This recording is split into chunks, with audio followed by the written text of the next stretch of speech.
stand and pledge allegiance. Pledge allegiance to the flag of the United States of America and to the republic for which it stands, one nation, under God, indivisible, with liberty and justice for all. Today is Tuesday, November 17th, 2015 at 6 p.m. and this is a regular meeting of the Greensburg Water Board. Have a roll call. Donna? Chuck? Here. Tony? Here. Frank? Here. Iris? Here. Robin is absent. Minutes from October 20th meeting were distributed in your packet. Is there any objections or corrections to the minutes as distributed? Not that, they'll be accepted. New business, HNTB river intake, Darren. Well, since you guys liked the photos from last month, I put together what they've done this past month. In general, they are moving along very well, better than I even expected. There have been no real major issues. They have built in their schedule to take most of December and January off if the weather is that way. Their goal is to try to get the one building they got under roof so that they can bring in their trades and work during the winter and colder months. So if the weather cooperates, they're going to work through the winter. If it's bad, they may just take a week or two off. So the next 2 months may not see the production we've seen the last 2 months, but I would say that there's no at this stage. There's no things that say they shouldn't finish on time or even ahead of schedule at this point. So with that, we'll walk through some of the photos. Here's the intake river there. You can see we got the head walls been complete. I think they were just pouring that cap on it last month.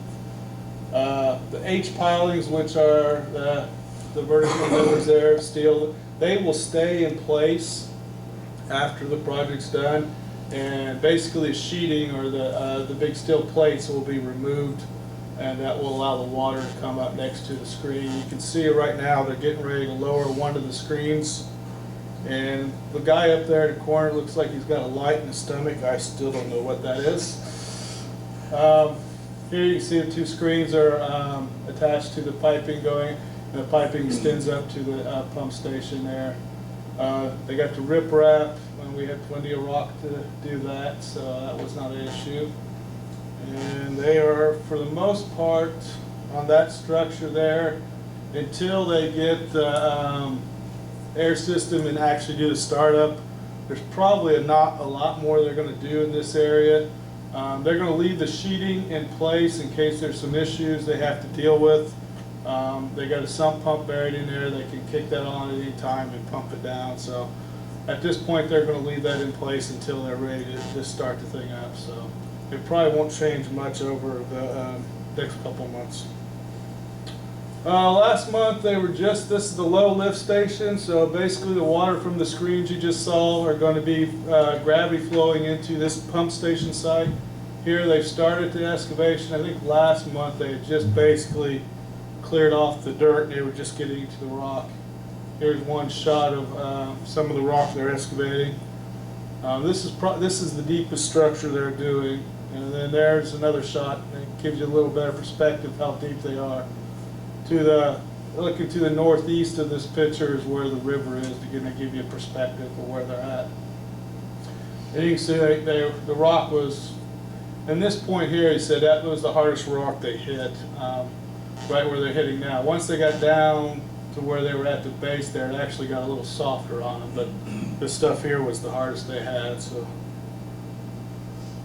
and they're prepping the base for the slab that they'll pour for this structure, and there they've got the forms up, and there's the rebar in place.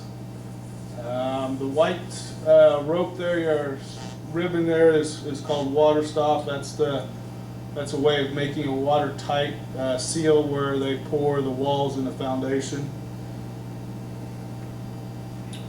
And there they poured the foundation at this point. March. They're getting ready to form up.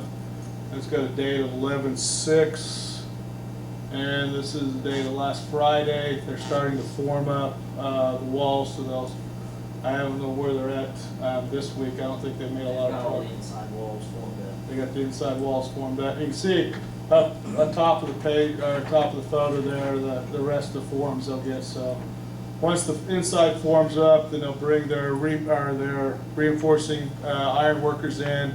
They'll tie all the reinforcing steel for the walls. Once they get that tied, then they'll put the outside forms up, and then they'll ready to place concrete. So they're waiting on a thimble piece. Basically, it's a connection for the pipe into the wall, and that was scheduled to be delivered on the 17th. So that's the date. So they really couldn't get any farther ahead until they got that piece in place. So Took it up right yesterday. they did. They got it yesterday. So They actually delivered the sewer plant. oh, I don't know. So that I anticipate that they would like to get this structure up and going here in the next month or so. Okay, last month I think at that point they had the slab poured and they were getting ready to form up the inside walls. This is a clarifier, the circular tank. And here they actually have the forms in place, rebars in place, and they're actually pouring concrete. You can see the concrete bucket there that they're using to place the concrete. I think that must be one of the the effluent trough, because they would have poured the walls with a pumper truck. So, and they did the walls in 2 pours. Basically, they did a quarter and did 2 quarters, and then they flipped and did the other 2 quarters to make sure everything balanced out, so they didn't have any forms fall or blow out on them. You can see here the walls have been poured, and they're in the process of wrecking the forms. They're taking the forms off. Actually, the concrete looks very good. My inspector has been doing it for 30 plus years. He says some of the best concrete he's seen in the last 10 or 20 years. So he's real pleased with the concrete pour so far. And they're pouring the other wall section here, and there's that pumper truck. The white thing there with the green is the pumper truck they're using to pour the concrete. So. And here the forms have been wrecked, and they're forming the inside channel or the effluent troughs. And there's some more rebar for the effluent troughs, walls, and slab. And they're pouring the concrete. And there's the rear wall that was placed on Friday. So that basically at this point now pretty much completes the concrete for that clarifier. So they've got some of the. Here's some of the internal equipment that's been on site. It's been coated, painted. That was one of the biggest things they were struggling to try to stay on schedule, was take an opportunity of this nice weather for the coating of the steel. Coatings now typically get below freezing. You can put them on there, but you have to, a lot more prep work goes into it, and a lot more things you have to do. So it's best if you can coat with the temperatures well above freezing. So, during this last couple of weeks we've been in 50, 60, which is ideal weather for that.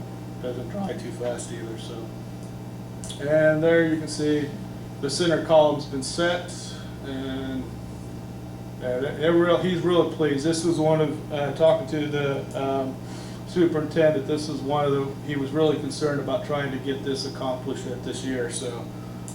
So he's real happy with the progress they made on the clarifier. Okay, then we're going to our other pump station here. I think last month the slab had been poured, and they were framing up the wall or something. Can't remember exactly, but here you can see the slab's poured, the walls are poured. That's the wet well for the vertical turbine pumps.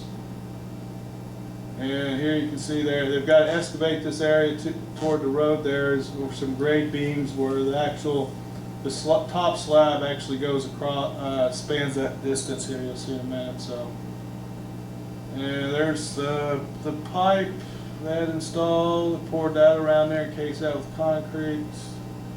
And you can also see they've put some form work in there to pour the top slab on that the wet well. They're forming up the grade beams. We're there. Got the stone in, got the forms up. And then this is the last Friday. They, when they poured the walls for the clarifier, they also poured these grade beams. So now the next step on this structure is that they bring the rebar in, and they'll pour, and the rebar will run the entire length of that, so that covers both for the slab for both of them. And then once they get that in place, then they, before they pour concrete, they got to run some electrical conduits that will feed those pumps. You see the kind of brown circles, the plywood circles there. There are 5 of them there, kind of along the middle of that structure there. Those are the locations or the discharge where the pumps are going to be. So, this is the sludge lagoon. Again, all we're doing here is we're increasing the volume of that a little bit so that they've got some earthwork done. I really didn't expect them to get this done this year, but they seem to be they're ahead of schedule on that. So they've got that they're working on that, and I think that's it. But That's finished. that's finished now. This was taken 11, 12, and when I was there on the 13th, it was a lot farther along. So I think they're probably pretty done with that. So, any questions? How thick was that slab on those first pictures when it was sitting on that rock like it? Let's see. Let's see. All the way on your first picture of it? This one here. Yeah. I believe that is, it's either 24 or 28 inches thick. 28 inches. The walls are 28 also. The walls are tiny. This is That a, rock base, I wondered how thick you had that. yeah, this is a, it's not a very big structure, but it's probably got, it's got a lot of concrete volume in it, because we're over 30 feet deep, the overturning things and to support that structure there, that's some of our thickest walls and our thickest slabs. So I think it's 330 cubic yards, 330 yards in the walls, I think. and see, and I believe we're right around 1,100 total for the job. So it's almost, this structure is probably almost a third of the concrete for the entire job. So even though it's not near as big as a clarifier or even the other pump station, but those two structures aren't near as deep as this. This is the deepest structure. So Those H-beams in front of those screens, is that just for protection too? that is for, the concern is, you see the screens here, are the stainless steel things there. They're just going to stand out in the water, and that's where they'll pull the water in. Their concern was that if you had a big storm and you end up with a log floating down the river, you didn't want these to hit the screen and take these screens out. You need some type of protection, but at the same time you don't want it so protected that you impede the flow, water flows access to the screen. So the H-pilings work. We had originally designed more of a stainless steel ballards, but once they got into that, they found out that we thought the rock was really pretty close to the surface there at the river. They ended up in this one area actually being fairly deep, so there were concerns that they couldn't get to solid ground without a lot of deep. So, to give you an example, I think you're looking at probably 5 or 6 feet there. Those are 20 plus foot H-piling. So most of it's been driven into the ground for support. So again, basically it's a protective screen. That's what it's there for. So yeah. Any other questions? That's it. That's good. Thanks, Senator. Thank you very much.